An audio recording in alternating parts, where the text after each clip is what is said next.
a playlist original.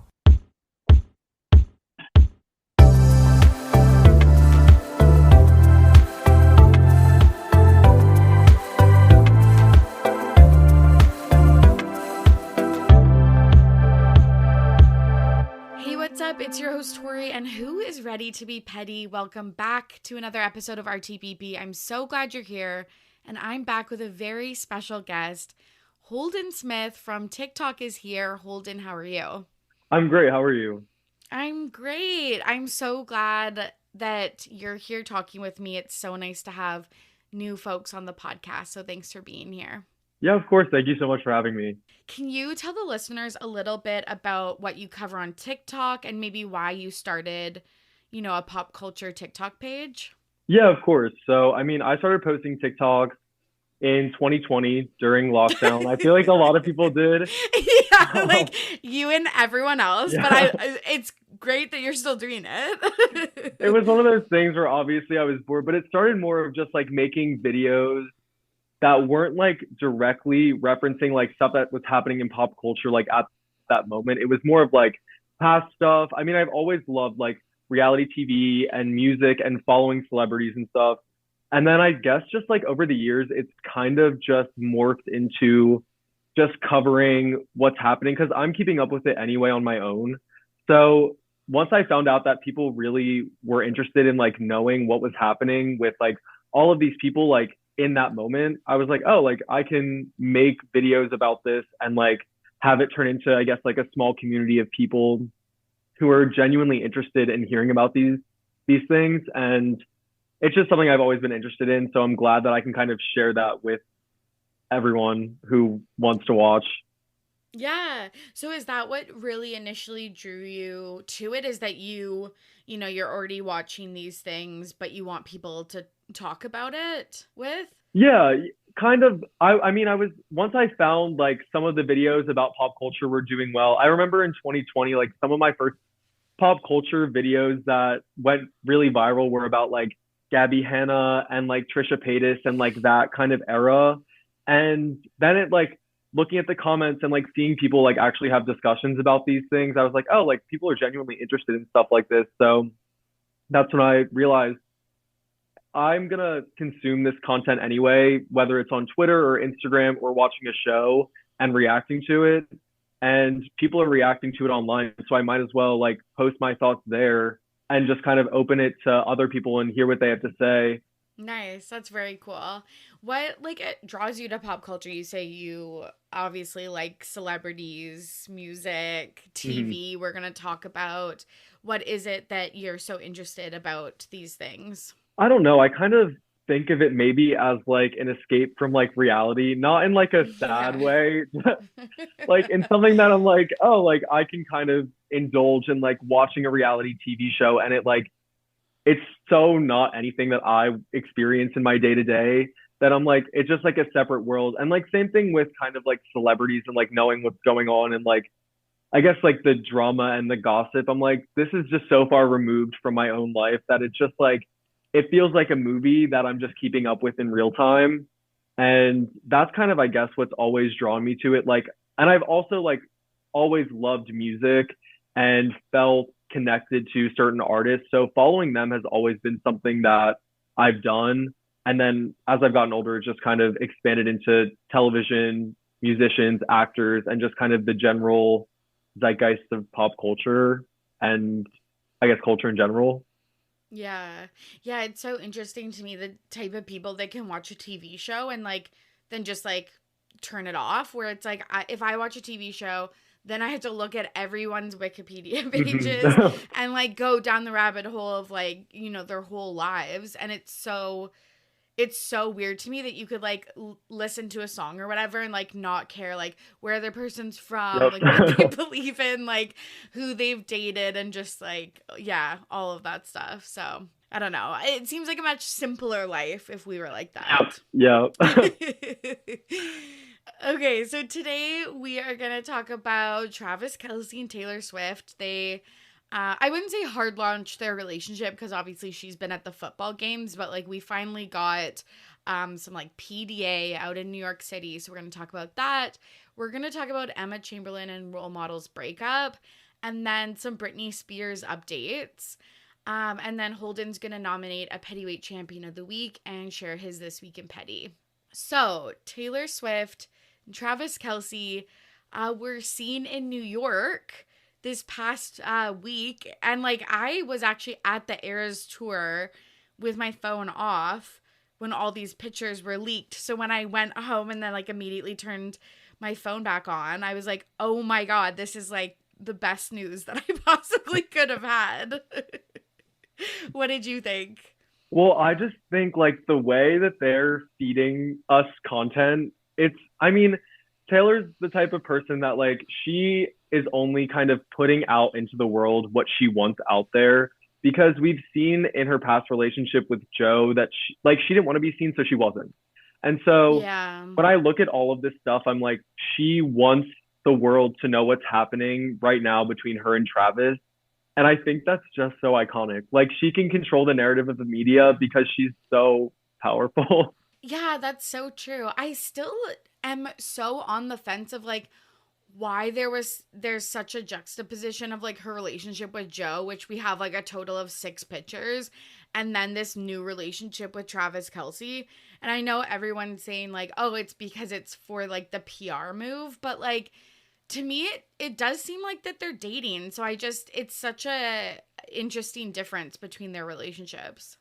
I was actually like looking this up earlier because I know that before Joe, she didn't really like have a problem with sharing Yeah. her relationships. Like when she was with Calvin Harris, they were posting Instagram pictures together.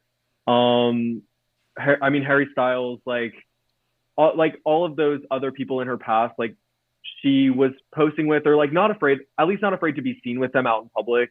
And I think she did an interview around the Reputation era where she was kind of asked, because of her past, is that why she's choosing to keep this relationship private, or is she like still open to publicly dating? And she said that she doesn't mind, but it's just whether or not her partner would want that. Interesting. I think that is probably it. And during that time, like Joe just wasn't wanting to be seen with her. And Yeah. he wanted to keep their relationship private. And I think they just had 2 separate ideas of like what that was going to be as they progressed. Yeah, I like it's interesting about Joe because I guess I always just think, but he's the one in her like prior boyfriends that I'm like, Mm, he could have used the publicity spike. Like at the time, Calvin Harris was like huge and stuff yeah. like that, and same with Harry and Tom Hiddleston and stuff like that. So I'm like, that's so interesting. Like I got obviously he benefited from it in other ways, but it's just interesting still for him that I feel like he's the one that, could have used these public pictures the most. Yeah. And I don't know. I kind of have this take about the like Joe era of it all because of, they started kind of really dating when she was at this point in her life where no one like wanted to support her. And Yeah. so it felt kind of like when that flipped, it became like they were just so different because they just have these different ideas. Like she never wants to really shy away from the public. And when she wants her moment, like she'll take it. And I think their relationship benefited a lot from COVID because Right.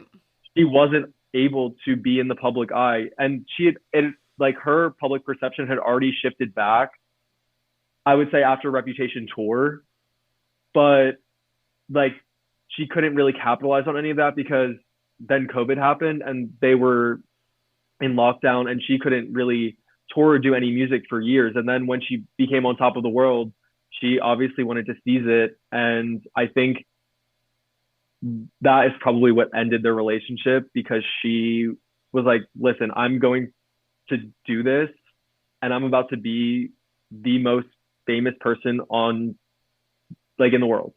And I Yeah. don't think he was okay with the fact that that meant that their private life would change because it would all become Yeah. public. Interesting. Interesting. Do you think that's because she like seeks all of this like power and accolades and like craves all of this attention? I don't know. And part of me thinks like she's been through so much that I really do think consciously she has had to at least try and rewire her brain because in her documentary she kind of talks about like standing on the stage and try like waiting for that applause to come in and accepting it, and she kind of explains that she didn't want to put like her self-worth in that applause anymore. And so I think consciously she probably did try to change the way that that affected her. But at the same time, when you have a stadium of 80,000 people cheering for you, anyone would feel the Yeah, same way that of she would feel. course. So I think Totally. part of it is her wanting not validation from the public, but I think just wanting to really enjoy it because of what she's been through in the past. And now she's Yeah. finally on top of the world and she has gotten everything she's ever deserved because she's always worked Yeah. so hard. And now she's finally reaping those benefits from like 10, 15, 20 years in the industry. Totally, totally. Yeah, and I don't see that per se as like a bad thing. I don't think anyone would criticize or maybe even try to analyze if a Mm, man was trying to do the same thing. So like I don't 100%. see it in like necessarily a bad thing, but like just you're right that she was like at a certain level, but in the last year or so, she's just, like I feel like broken down so many expectations and really gone above that Mm, from like a generational talent to like I don't know whatever's bigger than that. So it's just really interesting how that has kind of like evolved in the past year, and maybe we need some distance from it to really be able to like mm. fully analyze like what has happened. Yeah. But I think her with Travis now, he's kind of just letting her do her and he's wanting to support her and just be with her when he can. And that's why I kind of really like this relationship. I think it's fun, I think it's fresh, and it's Yeah. giving like the audience content that we didn't have from Taylor in a relationship in years. Yeah, no, I couldn't agree more. So we saw them at the SNL after party and going out for dinner at Nobu. So SNL premiered like their new season on Saturday. Obviously, it was hosted by Pete Davidson, and the musical guest was Ice Spice. Obviously, Ice Spice and Taylor have a Mm. relationship through like Ice Spice like being featured on the Karma remix, and they sat next to each other at the VMAs. And so I thought that was really nice that she was supporting her friend, because this is like a big deal, obviously. And then Travis Kelce was featured in one of the SNL skits or sketches. I always call them skits, and then I feel people that are like in sketch comedy, they're like, it's And then actually like a sketch, sketches. yeah. Yeah, yeah, like okay, like I get it, but like also like okay, like so yeah, he was in one that I thought was really funny. It was making fun of how, a lot of recent football games, especially with the Eagles and the Chiefs, have been really like, where's Taylor? Mhm. Like showing Taylor, everyone's just interested in Taylor. So I thought that was really, really cute. And then we saw them out on Sunday too. She was wearing like a green mesh t-shirt. There's been a lot of controversial or like hot takes about her outfit, but Yeah. regardless, I think they look really cute, and I've been loving these like interactions and like her wearing high heels and he's so tall. Like He's so I think tall, it's just yeah. very cute. Yeah.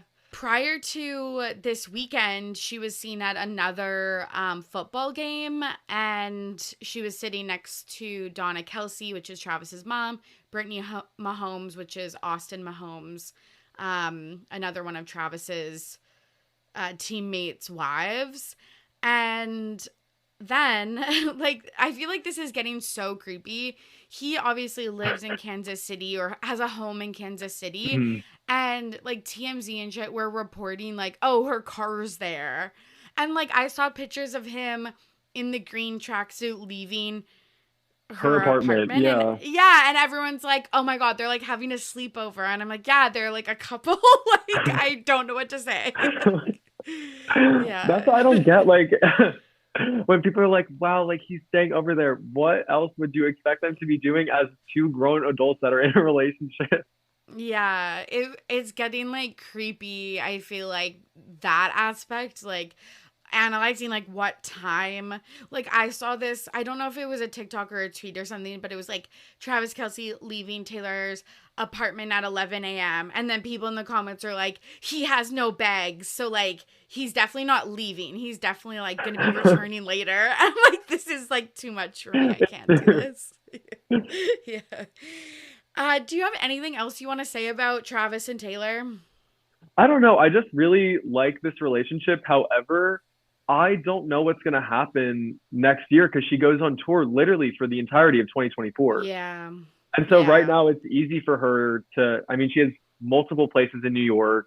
He's kind of like back and forth all over the place now because of football. But since she's not as busy, she can kind of go where she wants. But once she has to be not in a different state, but in different countries for the entirety of next year, I want to like see how that kind of plays out for them. And if they decide to Yeah. stay together or not. I know that's the one thing that I'm worried about that could easily happen is just like they have no time to see each other Yep. because he obviously has to stay in the States for a lot of it. But she's also no stranger to, hopping on her private jet and flying anywhere she wants to. Yeah, so who knows? We'll see when she starts up the second leg of the tour, I guess this November. Mhm. So it's soon. Like all of this kind of is going to start to change pretty soon. Yeah, in like the next like 2.5 weeks or whatever. Yeah. So we'll see. Fingers crossed that I don't know, I'm kind of like rooting for them. Oh, So me yeah, too. Me fingers too. crossed. Okay, let's move on to Emma Chamberlain and role model. Like good couple news to bad couple news. I I am know. such an Emma stan and I was so stoked on her relationship with role model. So I was very sad to see that these two split up. They had been dating for about 3 years. They were pretty private, but they publicly did like an interview with GQ and with like a cover shoot and all of that stuff Mhm. in 2022. So they were becoming a little more public, doing red carpets together and stuff like that. But then she started like alluding to being single and stuff like that on her podcast. And then or like Dumois posted, and again, take Yep. this with a grain of salt, that she was like at Paris Fashion Week saying that she was single to someone and they overheard it. So she is not confirmed. Neither of them, Tucker or Emma, have confirmed that they're not dating, but kind of seems that way. Yeah. So I'm so glad you picked this story first of all because I have loved Emma Chamberlain for so many years Me and too. I am obsessed with her. Me Like too. I have watched her grow on YouTube and I've just watched her become like a mainstream celebrity in a way that really no one else has from YouTube besides people who are singers who used to be on YouTube like Troye Sivan, but she's kind of carved this lane for herself that has put her into this place where she can kind of do whatever she wants and she's getting invited to all these prestigious events and she's mingling with the biggest celebrities ever. And that's why I loved when she and Role Model started dating to begin with, because I think it probably really helped them to stay private. And that's personally why I thought they were going to last a really long time. I thought this couple was going to be endgame because they did such a good job of like keeping it under wraps. And they kind of only were seen together when they were doing a red carpet, but that was like a year and a half into their relationship, or like a magazine shoot where they only Yeah. did two of them. So I don't know. What are your thoughts? Yeah, I really liked them together too because so it was her first like public relationship. I know she dated that, I can't remember his name. I think Aaron maybe, who was Oh like a yeah, university like I forgot college about that. kid. Yeah, which like he seemed to like fully use her for clout. He like started a YouTube channel with her style of editing like kind of like while they were dating. And yeah, that seemed really weird. And then of course we had, which is my end game, Ethan and Emma. which I think about that relationship probably more than I should because I just want to know what happened.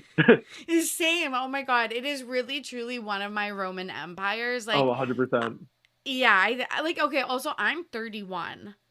So for me to care so much about Emma Chamberlain is like fucking weird. Like I get that, but like there's something about her that I just like root for her so much. But yeah, I would die to know what happened with them. But yeah, so she had kind of those prior boyfriends, and then prior to that, you know, she wasn't famous. Yeah. So maybe it was difficult to navigate this. Maybe there was like some growing pains, but in terms of like personalities and like I think they're both homebodies. I thought Yep. that like their interests with music and stuff like that really aligned, and you know, they're kind of like indie kids and stuff like that. So yeah, I'm sad because I just think that they seemed to be like really good together. Yeah, and I just root for them so hard. I always root for Emma, and it seemed like he made her really happy in kind of a way that the people before her that she dated, I mean, during the time of her and Ethan, that was peak Sister Squad where they were like on the internet, 30 million plus views a video, very much in the YouTube sphere. So a lot of people cared about it that were kind of, I don't know, I feel like her other relationships, there were just so many outside voices chirping into it that with Role Model, it started out really private. And then even when they became public, they didn't do enough publicly for people to genuinely like give their 2 cents. And I thought that was the perfect level of they're both really famous people, but they limit their public exposure enough that so that people don't like have them in the conversation that often. Yeah, that's the type of celebrity that you truly want to be, where Mm, you know, still get to attend things like the Met Gala and Paris Fashion Week and stuff like that. And, you know, you're at the top of your field and stuff like that, but you're not being like harassed by paparazzi and stuff, yeah, which she was at one point with the Ethan Dolan stuff. But yeah, like, I think she moved out of that where she was living in Hollywood to like a more private place and stuff like that. And it seems, you know, it seems she has a more balanced celebrity life. yeah. And again, I just think that's why it was so weird because it seemed like the perfect situation. You know, he wasn't even as famous as her, but he is a musician. He tours. She is away because she goes to all the Fashion Week stuff. But other than that, I mean, she does her podcast every week, but she stopped really doing YouTube. And admittedly, like her entire career, filming and editing took up a lot of her time. And now she doesn't really film or edit. So it seemed like their schedules were aligned. So I don't know. I was really upset when I first saw that Dumois tip because when I see a Dumois tip start to go viral, I really do start to believe it. And Yeah, I know. I hate Paris that. Fashion Week timeline kind of, well, it added up in a way that I saw the Dumois tip, and then I was looking on TikTok, and I saw Rachel Sennett post a TikTok that Emma Chamberlain was in the background of, and I just took that as a sign that I was like, I don't see Emma ever anymore unless she posts herself. So I saw a tip on Dumois, and then I went to TikTok and I saw Rachel Sennett's TikTok with Emma in the back, and I figured it must be true. Oh my gosh. Yeah. No, I get that. And I feel like also blind items and like these kind of sightings and tips and stuff like that are usually when they are overheard at like like Yeah. at an event like this. Like someone might have just been like, "Oh, how's it going? Like what's new? How's Tucker?" And then if you're just walking by and you And you hear, overhear, yeah. yeah, like, "Oh no, we're not together anymore." Like it's just those like very brief moments that like, I don't know, you might just be privy to. Yeah. Do you see like any potential guys out there that could date Emma next? I think, and this is something that is so ridiculous, but I really do think her and Timothy Chalamet would look amazing together. Oh my And God, yes. and she says that Timothy Chalamet is like her ideal, like that is her biggest celebrity crush, like starstruck every time that they're in the same vicinity. But I always think about it and I think they would look amazing together. Yeah, me too. They totally would. He should dump Kylie and I know. Well, that go whole for thing is Emma. a Yeah, whole yeah. separate. Yeah, another can of worms, 100%. I also think like Jack Harlow, also like where has he been in the past I year? But know. like just fell off the face of the earth. But like I don't think maybe their vibes go together necessarily, but just from that red carpet interview, I thought they had like fun banter Very and true, yeah. chemistry. Yeah. So it's like maybe him. I don't know. I don't even know how old he is, but who knows? There has been something that has come out of this breakup, and it is called the GQ Couples Quiz Curse. So, as I mentioned at the top of this story, Emma and Tucker did a couples quiz for GQ magazine among a bunch of celebrity couples that have done this, and so many of them have broken up. So, Emma and Tucker, Rosalia and Rao, Kylie Jenner and Travis Scott, Saweetie and Quavo, Tiana Taylor and Iman Shumpert, Lindsey Vaughn and PK Subban, which I want to give credit to a Reddit user at Omelette du Fromage 14 for providing me with this information. But there are so many celebrities. So, like, I feel like that's a pretty big sample size. Mhm. And then there's more celebrities that have done this that are still together, but maybe could be cursed too. So that's Allison Brie and Dave Franco, Patrick Mahomes and Britney Mahomes, Brooklyn Beckham and Nicola Peltz, Neil Patrick Harris and David Burka, Megan Fox and MGK, to name a few. Do you think that any of these couples are headed for like breakup or divorce? I don't know. I mean, Allison Brie and Dave Franco is another one of those celebrity couples where I think they do the perfect amount of putting themselves in the public eye that like no one really gives their 2 cents and people just like to see them together when they do decide to step out. Mm-hmm. And Patrick and Brittany Mahomes, I just feel like will be together for a very long time. The one couple on there too, Megan Fox and MGK, because they've been on the rocks. Yes. I just feel like every 3 to 4 months, someone from one of their teams drops the story that they're not doing well. And there was a news cycle maybe a year ago where there was just so much oversaturation of them in the media that then I was kind of thinking if there's so much good, there's no way it's getting out there without someone leaking it to make it seem like it's better than it is. So I think Megan Fox and MGK, and then Brooklyn Beckham and Nicola Peltz. I don't know. Like, I just know that like the Beckhams don't like her. Yes, yeah, 100%. Yeah, I think Megan and MGK, yeah, are, you know, in a tumultuous relationship. So I could totally see them breaking up.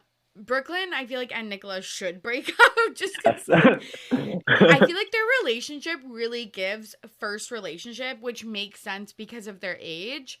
But I'm like, you don't get married to that person. Like, you date them, you learn what you're like in a relationship, what you need and want in a relationship, and then you move on to someone I feel like that you're like better suited for. Like, they just really, it gives like first big relationship, like, but we got married. Yeah, I have two main thoughts. I just think they're very much Walmart, Justin and Haley. Yeah, And yes, yeah. when your family, and this is because the Beckham documentary, especially now, is has gotten a lot of press. When I look back and I think about the beginning, and you do research on like the beginning of David and Victoria, and you're trying to not necessarily follow that up, but like David Beckham and Victoria, when they started dating, it was crazy in the UK. And Yeah. they served so many looks. They did the rounds, they did fashion weeks. They committed to the bit to being the it couple of the UK. And Brooklyn and Nicola just kind of give nothing for me. I And know. it's I not that they have know. to follow up David and Victoria, but it's just kind of boring to me.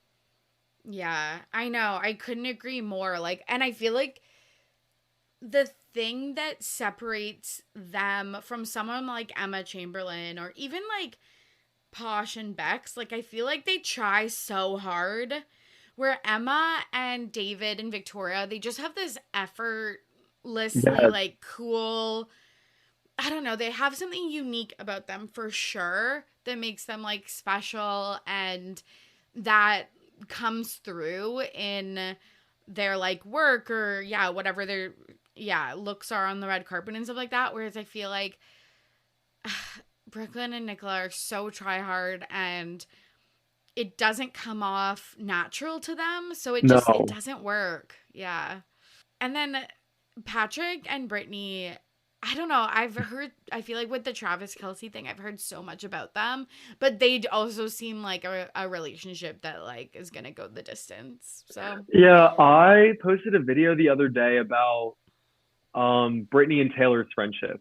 And I've heard a lot of bad stuff about Britney Mahomes in the media. And so I kind of asked people to explain why people yeah, dislike Britney because I don't really follow football like that. And I wouldn't know.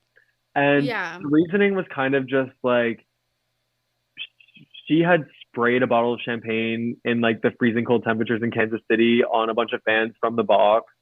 And it's just like stuff like that where a lot of the stuff she does behind the scenes is very good for Kansas City and like women in sports. yes, So yeah, it seems like that stuff isn't getting picked up. But the stuff that does get picked up are like spectacles like that, spraying the champagne and then also hanging out with Jackson and making TikToks with him, who is Patrick's brother, who has had like allegations against him and just like is not liked in mm, general. But at the end of the day, you're not going to never speak to your brother-in-law again if he's in the box with you. You can't not associate yourself with that person because they're related to you. yeah. So I I think know it's that's unfair to tough. her. Yeah. No, I know that's tough. And I feel like that's a kind of like an unspoken, like, I don't know how to describe it, but like difficulty for a lot of people that have family members that have done stuff or like Mhm. have views that like don't align with yours. Like, I feel like that's really tricky to navigate. And it's just hard for her because it's not even her biological brother. It's her husband's brother. So she has even less of a say of trying to tell her husband to not speak to his younger brother. And that's something Yeah. that that adds another layer of difficulty. But from what I've heard, it seems, and I personally think it's kind of unfair towards her, but it seems like from comments that I've also received, like she does a lot of good in the community too. And it's Yeah. just Yeah. the narrative that the media tries to spin her into. And so that's kind of why people were trying to say her relationship with Taylor, like Taylor, stay away from her. Okay, let's move on to Britney Spears. I'm so excited, but in a few weeks, I think under 2 weeks, Britney Spears's memoir drops. Mm-hmm. And we found out that Michelle Williams is going to be narrating it while Britney does the intro to it. What do you think of Michelle Williams being the narrator? I understand why this decision was made. I would have preferred Brittany to have narrated the entire book, but I understand that obviously it's her entire life story and it's based on pretty much a ghostwriter sitting in on her therapist sessions, writing down everything. And so she never even had to really put pen to paper to kind of frame this story out. So going back and having to read it aloud and probably do a ton of takes to make it perfect for an audiobook version, I would never, ever in a million years do that after if I were her because of everything she's been through. So I totally understand it. And I think Michelle Williams is a good person for her to pick to do it. Um, and I'm glad that she is still reading the intro though, to at least kind of give us a taste of what it would have been like had she read the entire thing. But I could talk about Brittany for a really long time. Yeah, I just feel so literally, bad me for too. her. I know. And she's like my everything. So yeah, Uh, I get that. I I agree that like if that's what she needs personally, especially when I think we kind of sometimes can forget how fresh she is out of like the conservatorship, etc. So it's not like oh, this is something I've like maybe healed from or separated some of the emotions from like this happened 20 years ago or whatever. Like some of this is still so recent in the like mhm. grand scheme of things. And I'm excited for her to do the intro. And we saw this on And Just Like That. I don't know if you watch I that show, follow, but yeah. I Okay, don't okay. watch, So but I like kind of follow along on Twitter. yeah, like the main storylines, that's fair. Honestly, don't watch it. Like really bad. If you like just get the major plot points, I think that's like fair. But um basically Carrie releases a new book. It's about Big's death. It's called Loved and Lost in season 2.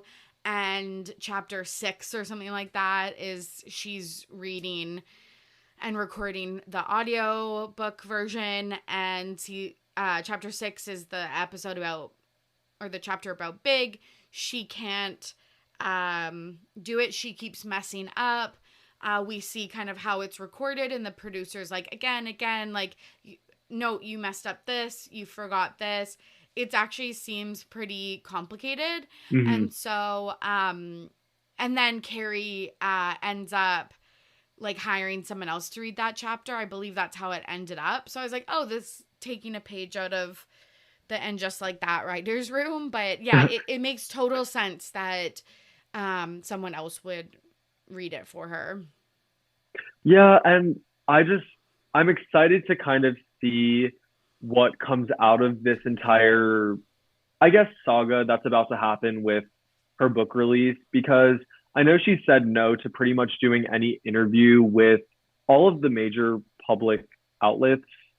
Um, and I kind of am not sure if it's more of a preservation tactic, or realistically, whoever is her team now is kind of saying she's not ready to do this and go on and speak freely like that. And I just don't know. Because again, everything that happens with her is so muddy that you just kind of have Right. no idea if, even now after the conservatorship, is it her decision or is it not her decision? Yeah. I don't know. And like it's hard to know when we'll know what's the Yeah. truth and stuff like that. Like you're right. It seems unclear. Um I feel like she's only really mentioned the book like maybe once in a video and once in like an Instagram caption even. So like Yep. yeah, like you just never know. Like she didn't pose for a new picture for the cover. Like Hmm. yeah, there's just so many details that she's kind of been seemingly maybe left out of, or like is making maybe behind the scenes, but she doesn't want stuff that is like unscripted, maybe like an interview. So Yeah. yeah, who knows? I'm just really excited to read it and yeah, hear what other people have to say, and I don't know, maybe see her response to what other people are writing about after they read it. Yeah. And I kind of am thinking the way it's going to be released and spread in terms of getting hype around it is they're just going to start to release quotes to like the New York Times, the Wall Street Journal, and all of like major publications that will write about these quotes. And that's kind of going to be the only marketing that's surrounding this book if she's not going to do any interviews about it. And then I guess Crossroads is going back in theaters to Yeah. kind of add a little bit of awareness to her new project. But it'll be interesting to see what quotes they pull and put in magazines to draw interest for this book, because I'm sure there's a lot that they can kind of choose from that could start a lot of fires in the industry community. Yeah. Are you like kind of alluding to Justin Timberlake and like other celebs? Yeah, a lot about Justin because I want to know about what happened in the relationship, but also stuff they could pull about her family and the conservatorship to really shed some light on what happened, at least from her perspective, behind the scenes there that would cause a lot of public outrage. Like the Right. Free Britney movement that happened, like the documentary and all that kind of stuff. Right. Right. Yeah, totally. Yeah, and we'll see. I feel like also it could shed some light on maybe people in other situations that are similar, like Amanda Mhm. Bynes and stuff like Oh that. So yeah. yeah, I'm really can't wait for her book to come out. Yeah, I'm really She excited to read was it. Yeah, me too. And like I think I'm gonna do the audiobook version. Mhm. I'm not usually a audiobook girly, but I think that that's the right choice for this book. For this, Yeah. yeah. Oh my God, yeah. Yeah. She was also out for dinner with Maluma and Jay Balvin. Looked like she had the best time ever, and kind of jealous that I wasn't there. Do you think that they could be like collabing on some new music, or do you think that they're just like industry friends and we're having a good night? I hope it's new music because the music we've gotten from her recently, that Will I Am remix that was vocals from 2012, 2011, that's not a Yeah. new song. And the Tiny Dancer remix with Elton John, where she kind of, which I don't know how much she real. To me, that was probably done maybe in one take, and they just sent it over to his team to mix. But I just really want to hear new music from her, Yeah, me and too. Yeah. maybe she's starting a new era because kind of this memoir is going to symbolize that whole chapter being closed. So maybe she is teasing kind of a new era of music because she's free now. All of the skeletons are going to be out of her closet in like a week or two. And so now maybe she can have peace of mind to try and focus on music. And anyone who wants to collab with Britney would, like, anyone would say yes to her. So I really hope it symbolizes new music. Yeah, totally. For some reason, like Mind Your Bee, yeah, probably one of the worst songs. But for some reason, whenever I hear it, like at the mall, or I was in an exercise class the other day and it was on, came on, the rest of the day I'm saying Mind Your Bee. It's Like, really catchy. It's the same thing as Scream and Shout. Like, it's just so catchy, yeah, but yeah. It's not new it's not music per new. Yeah. se. Yeah.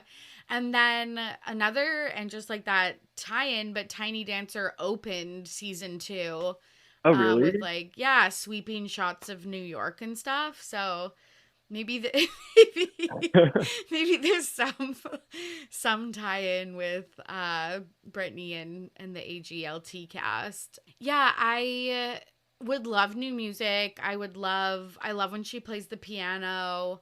I don't know. I could see maybe some more like stuff from like the Britney Jean kind of era. I don't know. Yeah.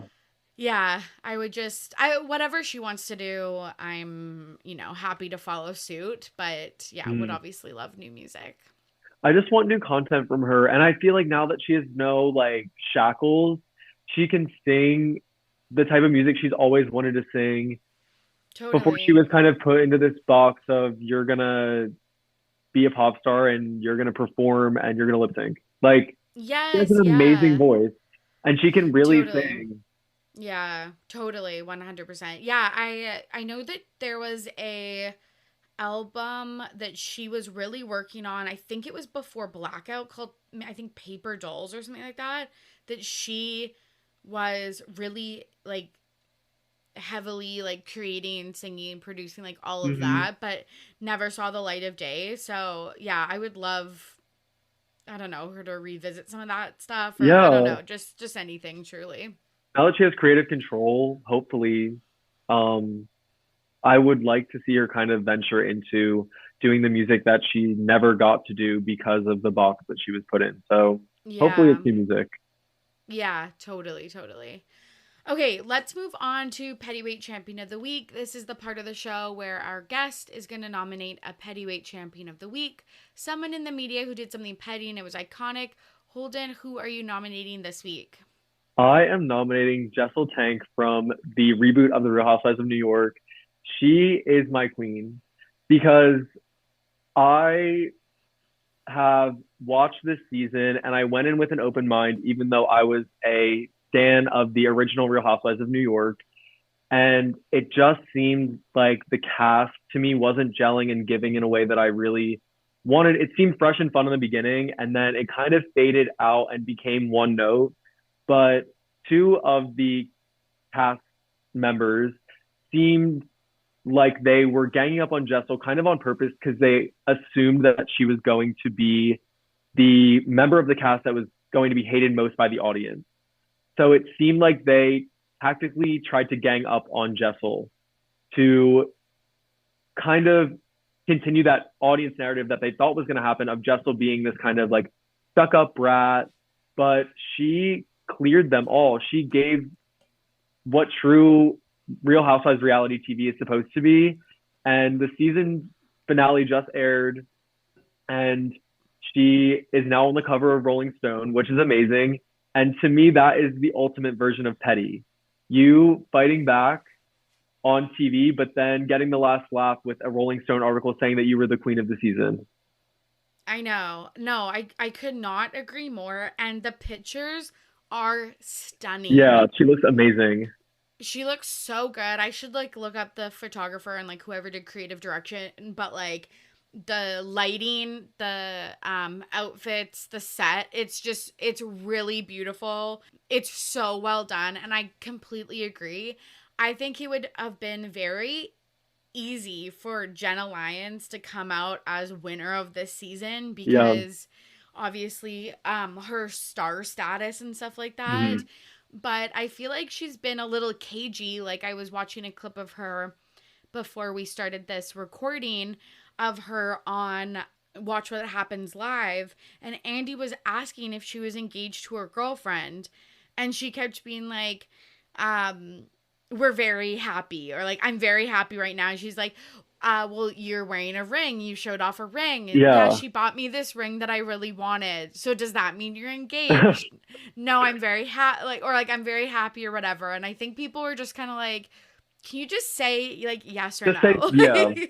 And I think, that was kind of a problem for me. I know a lot of people love Jenna this season, but for me, that was kind of my problem because I love Real Housewives, and my kind of philosophy is my favorite Real Housewives of all time have really bled out for this show. And they didn't Yes. really ever try to kind of hide. And I think Jenna kind of received a pass from the audience this this season. And I feel like that's controversial because a lot of people do love her. And I think her work is great in her professional life. But signing a Yes. contract to be on reality television means you need to be open about your life. And she was open about the parts of her life that she wanted to share, but not about the parts of her life that were either too current or too deep to get into. So it just seemed one note, very surface level the whole season. And that is kind of why I think that she didn't come out of this season being this shining star that everyone thought she was going to be.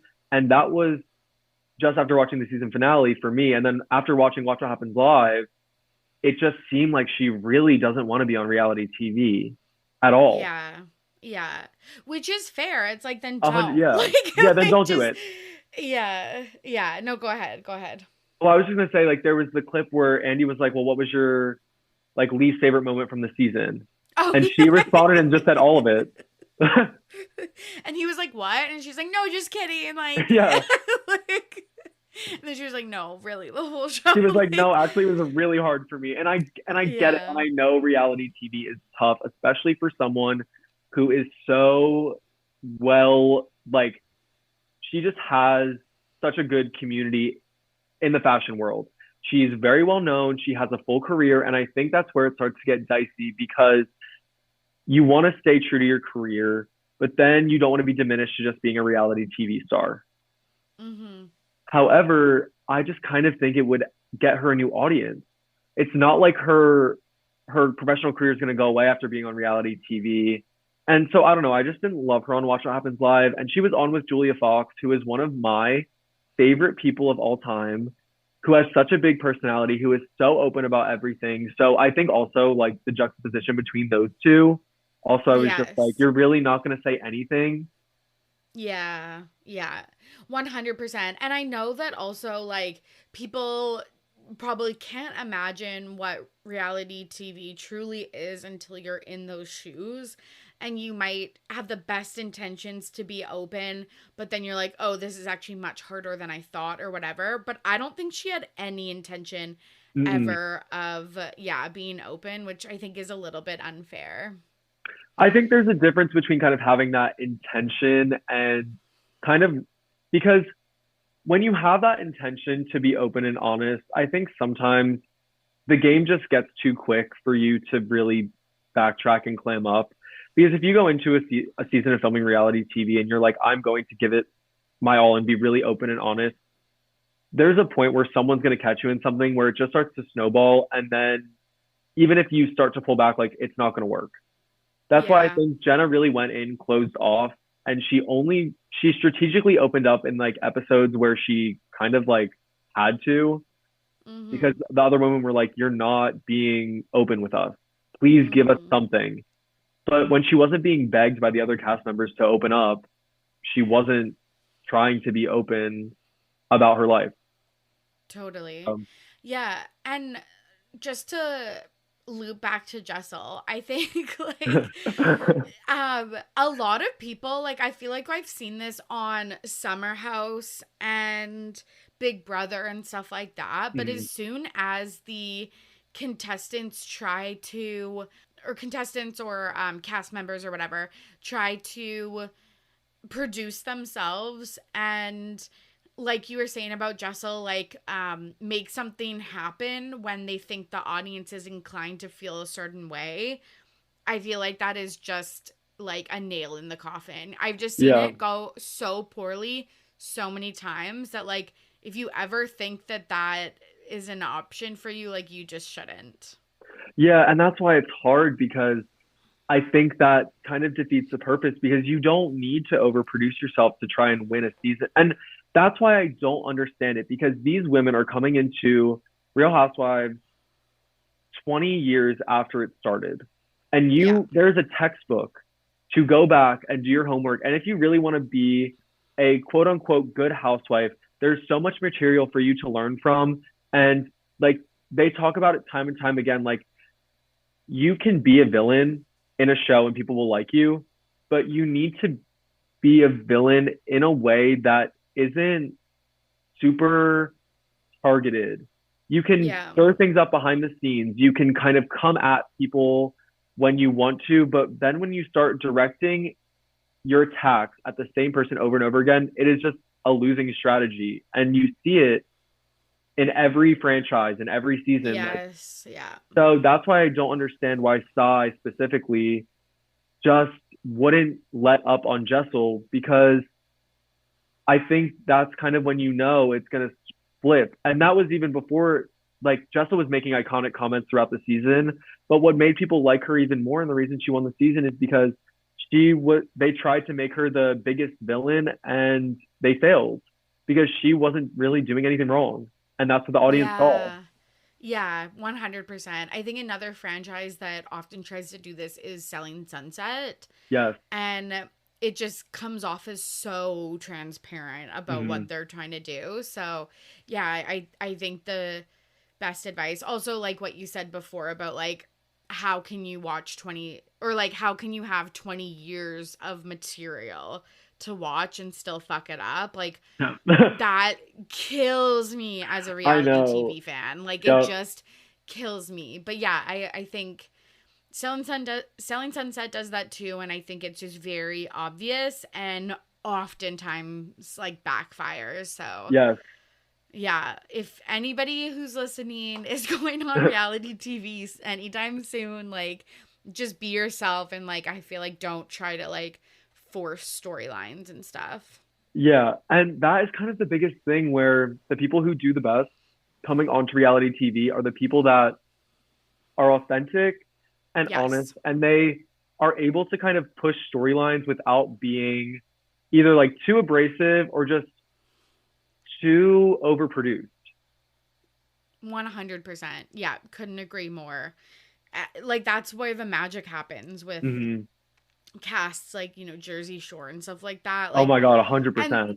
Yeah, and like that, I feel like why I reference so much old TV is because in this new day and age, we have, again, so much to look back on that it's hard to come in with your eyes kind of like with an open mind, I guess, but and not kind of go back to that. But like that's why there's so much gold in stuff like Jersey Shore, is because they weren't ever trying to like be something or plot something or whatever. They were just showing up and doing their thing. Yeah. That was one of my favorite shows of all time, like reality shows. It is so good. It's so good. It's lightning in a bottle for sure.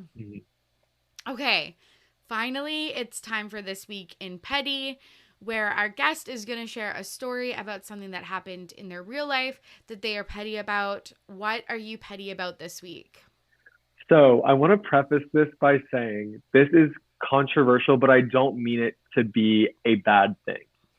I have been seeing a lot of content about the Eras Tour movie, and I went and saw it yesterday or last Sunday. And I was kind of trying to figure out what the vibe would be in the theater before I went because my friends and I had gone out the night before. And so we were hungover and seeing videos on TikTok of people jumping and screaming and singing is an amazing atmosphere. That was not my vibe. And that was not any of my friends' vibes that day. Um, Yeah. I can respect it and I love the community of people that Taylor Swift has brought together with her music. However, it's just one of those things where you never know what you're going to get. And so I was thankful that we were in a theater with people kind of like-minded and we were still able to sit and sing, but there was no flashlights or standing and blocking anyone's view. There was maybe one or two times where people stood up, but they were very, very mindful of the people behind, so they would sit down. But it's just one of those things where I wasn't sure what I was going to get because we had all kind of made a pact before we went into the theater and said, if it's one of the really loud, jumping, singing, screaming sessions, we probably would have left mostly because we were hungover and it was just not our vibe at the time. Like I can appreciate that, just not in that moment. Yeah. So yeah, it would have been great to, and this is obviously hindsight being 2020, knowing a way to kind of figure out which atmosphere you're about to walk into, but that's definitely not something that AMC was even planning on. But it would have been nice to kind of say, I want this atmosphere, so I'll book this ticket over like maybe a more quiet, like seated showing. Yeah.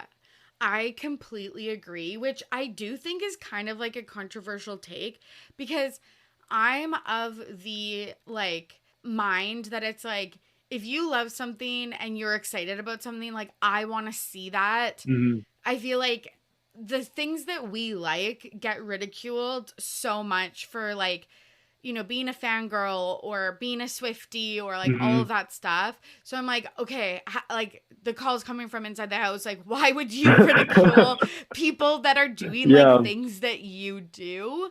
But I completely agree that so it's like, I love that for you if you want to do that. But if you don't want to do that, like it would have been, you're so right. So great if there was like seated, no phones, no like singing, minimal talking, like Yeah. viewing, and then like you can go buck wild. Because when I went last week, and I talked about this a little bit on my last episode, but I went with a friend. I've been to the concert, she hadn't. So I'm like, Mm-hmm. if I miss something because a girl is running past me to get down to the like mosh pit that they made in front of their screen, I don't care. I've seen it, but I'm She's like, seen it, she yeah. hasn't. Like I feel bad if like her viewing is like interrupted. But I think that mine was pretty chill. And I didn't mind the people that were standing and dancing at the bottom, but like some of the flashlight stuff or some of the like they would like sprint down for like shake it off, and then when it was like tolerate it, they would like run back up and sit in their chairs, and I was like, oh my god, like either like stay down there or like stay in your seats. But I will say I have not seen a movie. So I saw Barbie Okay. and then this, and then prior to that I hadn't seen a movie since 2019 in Mm-hmm. theaters.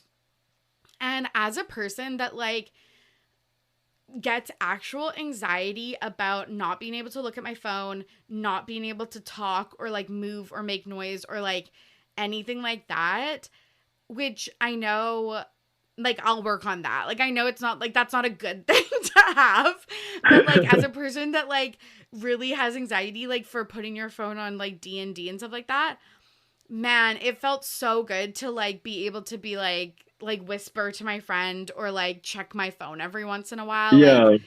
oh my god, like the pressure was just off. Was off, Like yeah. yeah, so maybe they should do that also for screenings where they have like phones okay and like phones not okay, like silent movie theater. I would like that.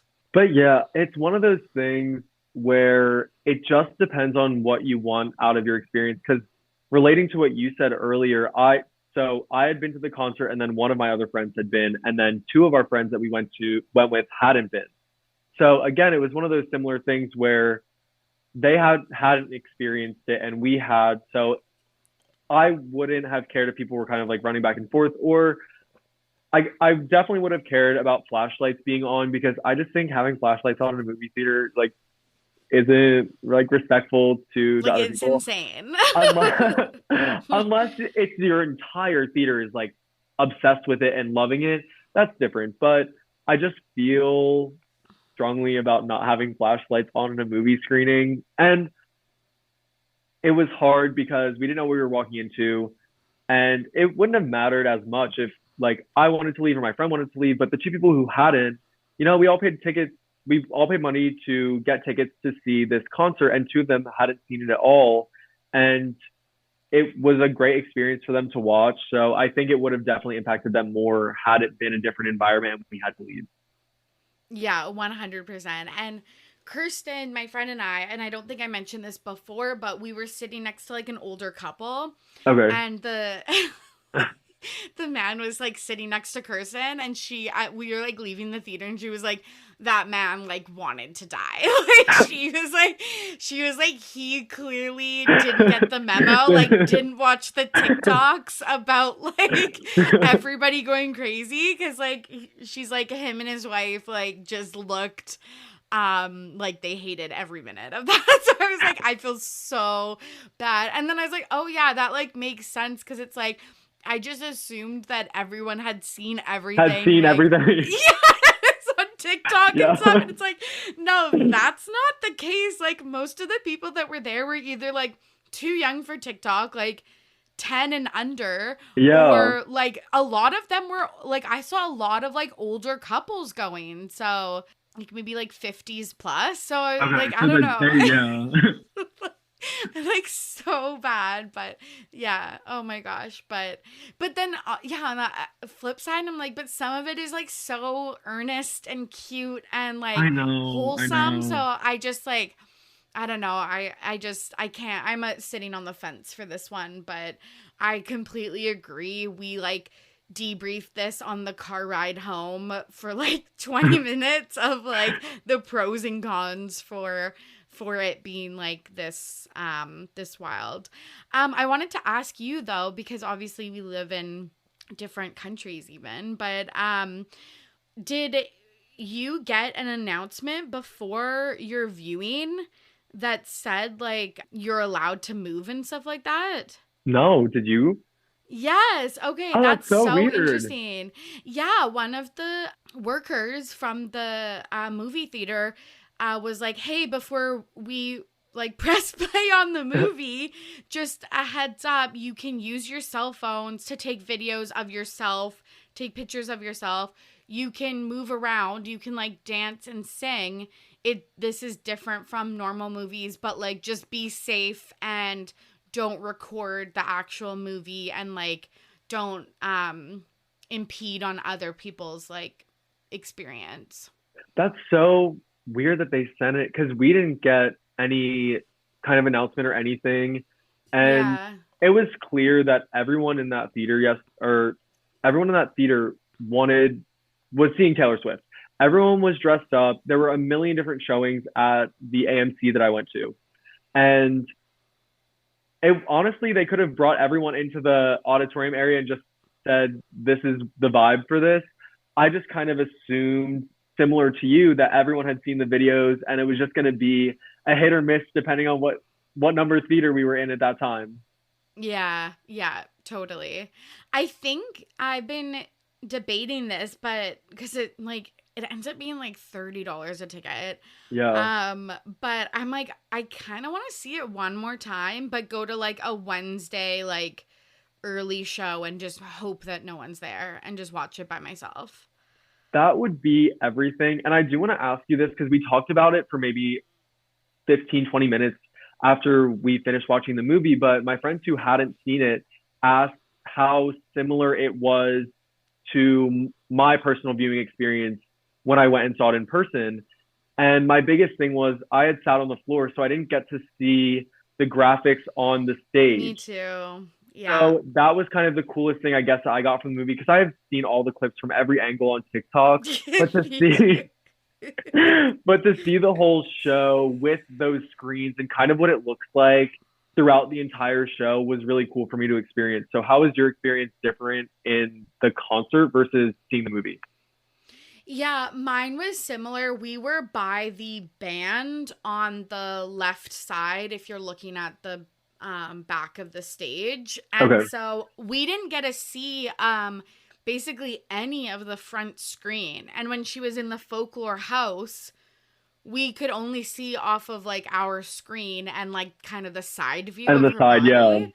Yeah, so I loved it because I just saw so much more. Hmm. And then I think the other thing was just we were in the 300s, which was like so there's the floor, the lower bowl, an upper bowl, and then like an upper bowl, and we were in the upper bowl. So I also just felt like you could just see way more, like her facial expressions better, Yeah. her dance. I didn't notice a lot of the great dancing and even the costumes. I think I was so wrapped up in her performance that Hmm. it was so nice to see. Like I loved some of the costuming and I loved a lot of the dances and the intricacies of the dances that I just didn't notice before. So Yeah. I actually really recommend it. I doubt that anyone that went to the concert is not going to go to It's the not gonna go to the, yeah. yeah, like could you imagine? But yeah, so obviously I recommend going. And the other piece, like the vibes at the concert are like irreplaceable. Like you Oh, can't, next yeah. level. Yeah, like you cannot recreate that. Um but so I think like that was different, but like it was still really good. I loved it. I thought it was really well done. Yeah, it was just, it's one of those things where it gives it a new life where you can pick up on details that you didn't see when you went to see it in person. And obviously, it gives everyone a chance to see it if they didn't get to see it in person. But you get to pick up extra details like the details on the costuming that you don't get to Yeah. see, obviously, because so many people are so far away. And you're no one's that close to her really because No. she's all over that stage. She's in different areas. You don't get to pick up details like you do when you see it super close. And that is something that I appreciated in the movie that I didn't get to appreciate as much in person because I was just focusing on her and her vocals and just seeing it and experiencing being in a room with like 80,000 Swifties, you know? Yeah, totally. Like even in the midnight rain when she's wearing that like fur coat, I thought that the silver parts of it, the first jacket that she wears that's like I think purple fur or whatever. Oh yeah. I thought that it was like kind of like a tinsely material, but it's like literally strings of diamonds Yeah. that I just would have Which never no one noticed, would, yeah. obviously. Yeah, because you're just so close. And yeah, my sisters went another night that I did, and they hadn't been to the concert, and they were just like, yeah, just her showmanship and all of the details and all of the like points she hit are just like it's just really, really well done. So yeah, I loved it. Yeah. Okay. That's it. Thank you so much for coming on. I really appreciate it. Thank you so much. I had the best time. Me too. This was really fun. So, can you tell the listeners where they can find you and anything else you want to plug?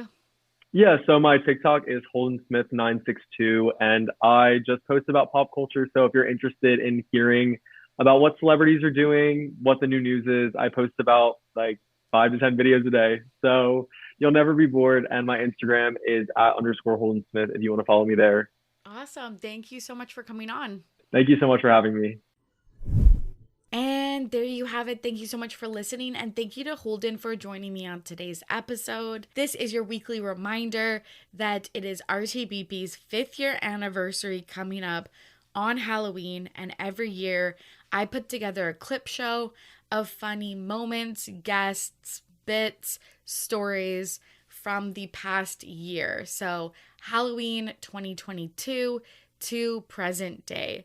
So if there is a funny moment that sticks out in your head or a funny story or anything like that, send me a DM on Instagram or however we communicate at RTBP Podcast, and I will obviously introduce a clip. We'll reminisce, we'll laugh, we'll cry.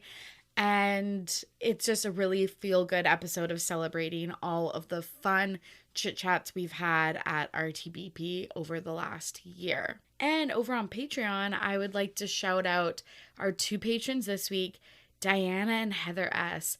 Thank you so much for supporting my work over on Patreon. I appreciate it so much, and thank you for being awesome Petty Betties. This week's episode highlights the Willis siblings, and my guest is Shannon from Fluently Forward. So it was super fun to dive into Bruce Willis and Demi Moore's kids. And then next week, I've got Cam from What I Will Say and Kirsten from Mess Magnet joining me to rank fandom names. So from the Mahomies to the Swifties to the Barbs, we're getting all into fandom names. You can follow me on Instagram, TikTok, and Twitter at RTBP Podcast for more day-to-day content. I hope you are safe and healthy out there. As always, I'm your host, Tori, and I'm ready to be petty. See you soon. Bye.